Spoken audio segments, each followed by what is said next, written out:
बिस्मिल्लाहिर्रहमानिर्रहीम, अस्सलाम वालेकुम। आप हमारे पास जो नेक्स्ट टॉपिक है वो है डेल ऑपरेटर का।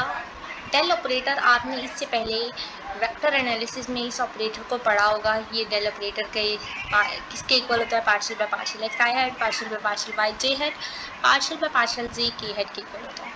और अगर हम इसके अलाउंग यूनिट वेक्टर चेंज कर दें, इसके अलाउंग यूनिट वेक्टर आई जे के रेक्टेंगुलर सिस्टम में अगर हम इसके unit vector E1 E2 E3 कर दें तो हमारे पास ये फॉर्म बनती है। तो रीड आउट कर लेते हैं। Del is a partial differential operator. ये पार्शियल डिफरेंशियल ऑपरेटर है कार्टेशियन कोऑर्डिनेट सिस्टम में, या जिसको रेक्टेंगुलर कोऑर्डिनेट सिस्टम भी कहते हैं, उसमें हम ऐसे लिखते हैं। लेकिन जब आप इसको E1 E2 E3 में भी हम इसके अलावा यूनिट वेक्टर चेंज कर दें तो ये फॉर्म लिख सकते हैं। इम्प्लाइज इन टेंसर नोटेशन। अब हमने इस डेल ऑपरेटर को टेंसर में लिखना है। ये तो हमारे पास एक वेक्टर फॉर्म है ना, आई जे के वेक्टर फॉर्म है, लेकिन जब हमने इसको टेंसर में लिखना है तो टेंसर में तरीका सीखेंगे सारे ऑपरेटर्स को लिखने का। सबसे पहले तो डेल है आपके पास partial partial x1 E1 E2 E3। तो x1 देखें 1 2 3 अप टू 1 रेज हो रहा है, 1 की पावर इंक्रीज हो रही है, वेरी हो रही है। तो हम पार्शियल बाय पार्शियल x और इस 1 2 3 इस i की 1 2 3 की जगह पे हम i लिख लेते हैं और समेशन साइन लगा लेते हैं। मतलब आपका i 1 to n या i आपका 1 to 3 है तो हम यहाँ 1 = n i = 3 लिखेंगे। तो ये term partial by partial X I होगी। इसी तरह से E1 E2 E3 up to so on जा रहा है तो हम इसको ई आई लिख सकते हैं, ये वेक्टर ई हेड आई लिख सकते हैं। देन आप इसको सम आई, और ये आपका पार्शियल बाय पार्शियल एक्स आई किसके इक्वल है? इसके ना डेल के इक्वल है, तो इसको डेल आई कर लेते हैं एंड इट ई आई हो गया। और डेल आई किसके इक्वल है? पार्शियल बाय पार्शियल एक्स आई, जो कि मैंने अभी आपको ऊपर बताया। ये तो डेल ऑपरेटर को हमने टेंसर फॉर्म में लिखा है। ये आपके पास एमसीक्यूज आ सकता है, right that which one is the del operator in tensor form. तो ये आपके पास डेल ऑपरेटर क्या है? टेंसर फॉर्म में आ गया। अब इसी तरह से हमने ग्रेडियंट, कर्व, लाप्लासियन सारे ऑपरेटर्स को टेंसर फॉर्म में लिखना है। तो ग्रेडियंट किसके इक्वल होता था? Gradient is equal to del phi. Del phi जो होता है वो आपके पास ग्रेडियंट होता है। तो gradient of a differentiable scalar function phi और एक्स साइन वेक्टर।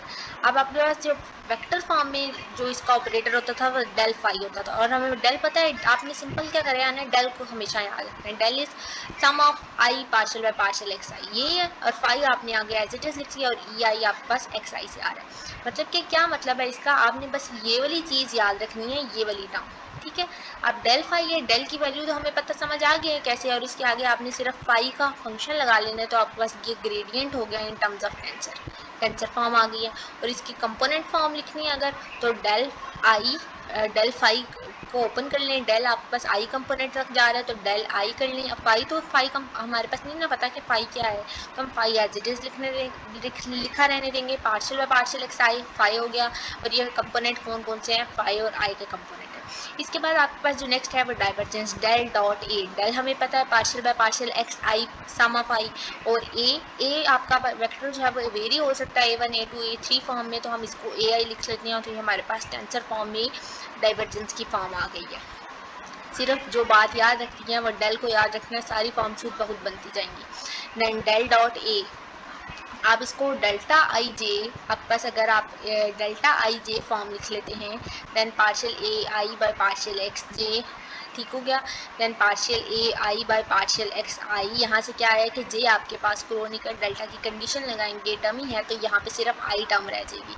अगर आप डेल्टा को इन टर्म्स ऑफ आई जे लेते हैं तो आप डेल्टा आई जे लिख लें, एंड ए की टर्म को हमने ओपन कर लिया और क्रोनिकल डेल्टा की कंडीशन लगा के ये फॉर्म बन गई। फिर हम इसको डेल आई डॉट ए आई लिख सकते हैं, या हम इसको पार्शियल आई डॉट ए आई लिख सकते हैं, या आप इसको सिंपल कह सकते हैं कि ये ए आई आई टर्म्स में है।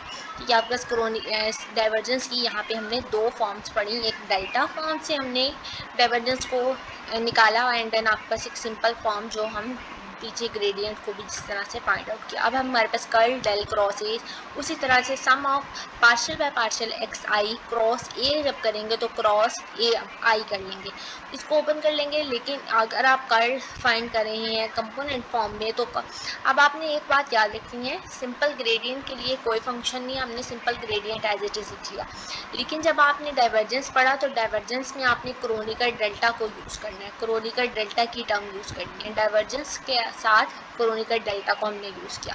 डेल्टा आई जे दो टर्म्स के लिए अगर हमारे पास हो तो हमने उसके लिए क्रोनिकल डेल्टा की कंडीशन को फाइंड आउट किया। जब आप कर्ल पढ़ेंगे तो डाइवर्जेंस से अगला क्रोनिकल डेल्टा से अगला हमने जो टॉपिक पढ़ा था वो था परमुटेशन का, लेवी-सिविटा का या अल्टरनेटिंग टेंसर का।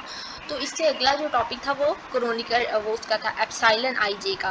तो कर्ल के अंदर हम एप्सिलॉन आई जे के वाला फॉर्म यूज़ करेंगे। तो एप्सिलॉन आई जे के वो हमारे पास परमुटेशन हम इसके अंदर यूज़ करेंगे। डेल क्रॉस ए की फॉर्म ओपन कर ली, partial by partial X J component लिया, आगे हम आई लेते आ रहे हैं, जे ले लिया है, देन ए को हमने कहा कि ए के तक वेरी हो रहा है। अब हम partial by partial X J को लिख सकते हैं डेल जे ए के as it is and epsilon I J के। इसके बाद हम डेल जे को लिख सकते हैं पार्शियल जे लिख लिया, देन एप्सिलॉन आई जे के डेल पार्शियल जे और ए के आ गया। अब ये जो फॉर्म है आई जे के, ये आपके पास हमारे पास ये क्या है, ये हम इसका आइथ कंपोनेंट फाइंड कर रहे हैं। देखें ये जे के और ये जे के आपके पास डमी है, तो इसका मतलब है कि हम इसमें इस डेल का ए का आइथ कंपोनेंट फाइंड करने इसके रिलेटेड जब हम एग्जांपल देखेंगे तो वहाँ पे हमने एक आइथ कंपोनेंट फाइंड आउट करना है।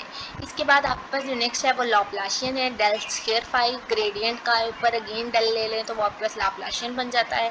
तो लाप्लाशियन को आप हार्मोनिक ऑपरेटर भी कहते हैं। एमसीक्यूज आ सकते हैं आपके पास, acting on a differentiable scalar function.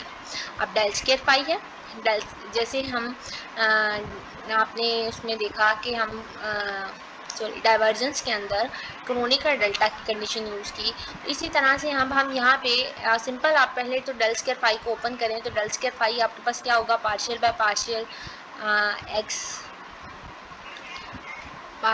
Partial X I in terms of phi होगा आपके पास, सिर्फ डेल फाई मैं अभी लिख रही हूँ। अब इसके ऊपर again partial by partial X I जब आप लगा लेंगे या partial by partial X J, मैं अगेन इसके ऊपर जब डेल ऑपरेट करूँगी, ये मैं कहती हूँ कि मैं जो डेल ऑपरेट कर रही हूँ वो पार्शियल बाय पार्शियल एक्स जे के टर्म्स में कर रही हूँ। तो ये आपके पास टर्म बन जाएगी पार्शियल स्क्वायर फाई, ऊपर नॉमिनेटर में पार्शियल स्क्वायर फाई यही चीज़ लिखी है, and then partial by partial X I and partial X J ये फॉर्म लिखी है। और ये आपके दो कंपोनेंट है तो हमने डेल्टा आई जे की टर्म में इसको डिफाइन किया है। और ये डेल्टा आई जे क्या करेगा, हमारी कंडीशंस हमारी जो कंपोनेंट्स हैं इसको रिड्यूस करेगा हम जब क्रोनिकल डेल्टा की कंडीशन लगाएंगे। तो अब देखें डेल्टा आई जे फॉर्म बन चुकी है। इसके बाद आपने यहाँ पे हमने ये वाली फॉर्म को क्या कर लिया, चेंज कर लिया। आई जे जब इक्वल हुए तो ये जे भी मेरे पास क्या हो गया, आई हो गया है।